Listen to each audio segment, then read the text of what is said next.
నమస్కారం. ప్రభుత్వ పథకాల అప్డేట్స్ కోసం ముఖ్యంగా ఇందిరమ్మ ఇండ్ల కోసం మన ఛానల్లో వాస్తవమైన అప్డేట్స్ ఎలా అప్లై చేసుకోవాలి, ఎలా లబ్ధి పొందాలనే అంశాల మీద వీడియోస్ అయితే వస్తాయి. తప్పకుండా సబ్స్క్రైబ్ చేసుకోండి, వీడియోస్ మాత్రం లైక్ చేయండి.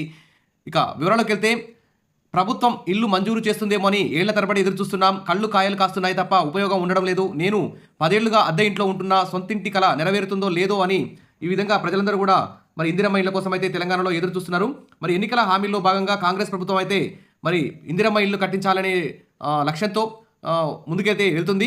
ఇప్పుడు వచ్చే నెలలో ఖచ్చితంగా ఇందిరమ్మ ఇళ్ళని అర్హుల లిస్టును తయారు చేసి మరి ఇందిరమ్మ ఇళ్లకు ముగ్గు పోస్తామని చెప్పేసి ప్రభుత్వం అయితే ప్రకటించబోతున్నట్టు తెలుస్తోంది. ఎందుకంటే జనవరిలో మరి సర్పంచ్ ఎన్నికలు కూడా రాబోతున్నాయి కాబట్టి ఖచ్చితంగా ఆ సర్పంచ్ ఎన్నికల కంటే ముందే ఇందిరమ్మ ఇళ్లకు సంబంధించి అర్హుల లిస్టుని ప్రకటించే అవకాశం ఉంది గ్రామాల వారీగా. కాబట్టి అందరూ అన్ని సర్టిఫికేట్ తీసుకొని రెడీగా ఉండండి. ఇక్కడ వివరాల్లోకి వెళ్తే ఈరోజు సీఎం రేవంత్ రెడ్డి గారు అయితే ఇందిరమ్మ ఇళ్లపై సమీక్ష అయితే నిర్వహించడం జరిగింది.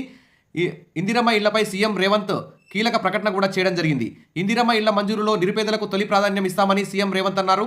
ఇక వికలాంగులు, వ్యవసాయ కూలీలు, సాగు భూమి లేనివారు, పారిశుద్ధ్య కార్మికులకు పెద్దపీట వేయాలని సీఎం రేవంత్ రెడ్డి అయితే అధికారులకు సూచించారు. లబ్ధిదారులు ఆసక్తి చూపిస్తే అదనపు గదులు నిర్మించుకోవడానికి కూడా అవకాశం కల్పించాలని సీఎం అయితే ఆదేశించారు.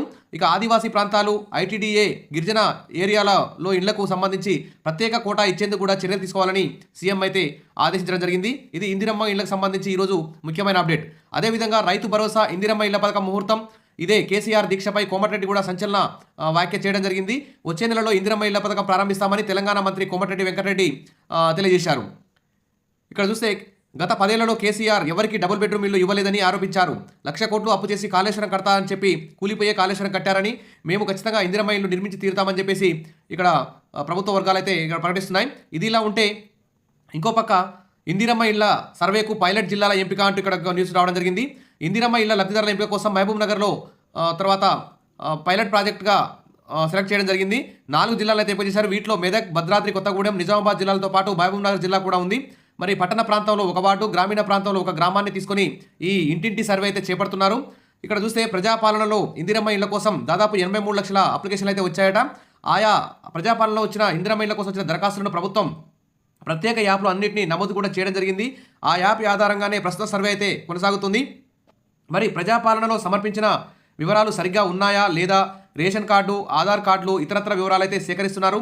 మరి ఇప్పుడు ప్రస్తుతం సొంత ఇంట్లో ఉంటున్నారా, అద్దె ఇంట్లో ఉంటున్నారా, తొలి దశలో ఇంటి స్థలం ఉన్న వారికి ఇందిరమ్మ ఇల్లు మంజూరు చేస్తామని ప్రభుత్వం చెప్పడంతో ఇంటి నిర్మాణ స్థలం ఉందా, ఉంటే విస్తీర్ణం ఎంత, ఆ స్థలానికి సంబంధించిన సర్టిఫికెట్లు కూడా పరిశీలిస్తున్నారు.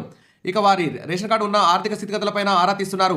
ఆదాయ మార్గాలేంటి, ఏమైనా వాహనాలు, బైకులు, కార్లు, ఆటోలు ఈ విధంగా ఏమైనా ఉన్నాయా, రేషన్ కార్డు ఉన్న కుటుంబ ఆర్థిక పరిస్థితిని ప్రత్యక్షంగా పరిశీలిస్తున్నారు. దాదాపు 40 పైగా అంశాలతో మరి యాప్లో అయితే నిక్షిప్తం చేస్తున్నారు. మరి సర్వే ఉద్దేశం అర్హులైన లబ్ధిదారులను గుర్తించడమే. సర్వే బృందం నేరుగా అప్లై చేసుకున్న ప్రతి ఒక్క వ్యక్తి ఇంటికి వెళ్ళి అన్ని వివరాలను సమగ్రంగా సేకరిస్తారు. ఇది పైలట్ ప్రాజెక్టుగా ఫస్ట్ అయితే 4 జిల్లాల్లో సేకరిస్తున్నారు. ఈ పైలట్ ప్రాజెక్టు పూర్తయ్యేసరికి దాదాపు ఈ 4 రోజులు పట్టే అవకాశం ఉంది. ఇక కాబట్టి డిసెంబర్ చివరి వారంలోనైనా ఖచ్చితంగా ఇందిరమ్మ ఇళ్ల కోసం దరఖాస్తు చేసుకున్న వారందరికీ కూడా మరి గ్రామాల వారీగా మరి అర్హుల లిస్టును కూడా తయారు చేస్తారని చెప్పి ఇందిరమ్మ కమిటీల ఆధ్వర్యంలో, ఎంఆర్ఓ, ఎంపీడీఓ ఆధ్వర్యంలో మరి సెలక్షన్ చేస్తారని చెప్పేసి కూడా అందరూ కూడా భావిస్తున్నారు. మరి ఇందిరమ్మ యాప్లో నిక్షిప్తం చేసిన సమాచారాన్ని మరి కృత్రిమ మేధ అంటే ఆర్టిఫిషియల్ ఇంటెలిజెన్స్తో కూడా వడబోస్తారట. అర్హులైన లబ్ధిదారులను ఎంపిక చేయడమే పైలట్ సర్వే ప్రధాన ఉద్దేశం.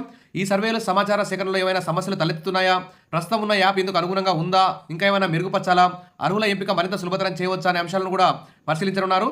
ఈ సర్వే మాత్రం విజయవంతమైతే మన రాష్ట్ర వ్యాప్తంగా ఇదే విధంగా ప్రజాపాలనలో అంటే గత డిసెంబర్, జనవరిలో అప్లై చేసుకున్నారు కదా, ఆ అప్లికేషన్లో ఉన్నటువంటి ప్రతి వ్యక్తి ఇంటికి వెళ్ళి వారి యొక్క స్థితిగతులను వారి పూర్తి వివరాలను సేకరించి యాప్లో ఎంటర్ చేసి మరి గ్రామ సభల ఆధ్వర్యంలో, మరి ఇందిరమ్మ కమిటీల ఆధ్వర్యంలో ఈ ఇందిరమ్మ ఇళ్లకు సంబంధించిన లబ్ధిదారులను అయితే ఎంపిక చేస్తామని చెప్పేసి ప్రభుత్వం అయితే భావిస్తుంది. ఇటు సమగ్ర సర్వే జరుగుతుంది, అటు ఇందిరమ్మ ఇళ్ల సర్వే జరుగుతుంది.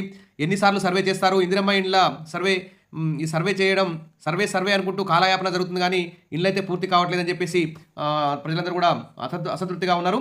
మరి ఇక్కడ చూస్తే ప్రస్తుతం గ్రామ సెక్రటరీ సర్వే పూర్తి చేశాక మళ్ళీ ఎంపీడీఓ సర్వే చేసి ఫైనల్ రిపోర్ట్ అయితే ఉన్నతాధికారులకు పంపిస్తారట. పంపించిన తర్వాత కూడా ఇంకోసారి ఉన్నతాధికారులు కూడా సర్వే చేసి అప్పుడు ఖచ్చితంగా మరి ఎమ్మెల్యే, స్థానిక ఇన్ఛార్జ్ ఎమ్మెల్యే, మంత్రి ఆధ్వర్యంలో మరి ఇందిరమ్మ కమిటీల ఆధ్వర్యంలో ఖచ్చితంగా ఈ ఇందిరమ్మ ఇళ్ల సెలక్షన్ లిస్టును ప్రకటిస్తారని చెప్పేసి ఇక్కడ ప్రభుత్వం అయితే చెప్తుంది. సరే, ఏది ఏమైనా ఇందిరమ్మ ఇళ్లపై ఈరోజు సీఎం సమీక్ష సమావేశం నిర్వహించి ముఖ్యంగా మరి దివ్యాంగులు, వికలాంగులకు, వ్యవసాయ కూలీలకు, సాగు భూమి లేని వారికి, పారిశుద్ధ్య కార్మికులకు పెద్దపీట వేయాలని అధికారులకైతే సూచించారు. ఇక అదనపు గదులు కూడా నిర్మించుకోవడానికి కూడా అవకాశం కల్పించాలని ఈ విధంగా చెప్పడం ఇదొక గుడ్ న్యూస్ అని చెప్పుకోవచ్చు. సరే, ఏది ఏమైనా గతంలో కంటే కొంచెం ఆదాయ పరిమితి ఎక్కువ ఉన్నా, కొంచెం ల్యాండ్ ఎక్కువ ఉన్నా, తక్కువ ల్యాండ్ ఉన్న వారికి కూడా ఇవ్వాలని చెప్పేసి ప్రజలందరూ కూడా ఎదురు చూస్తున్నారు.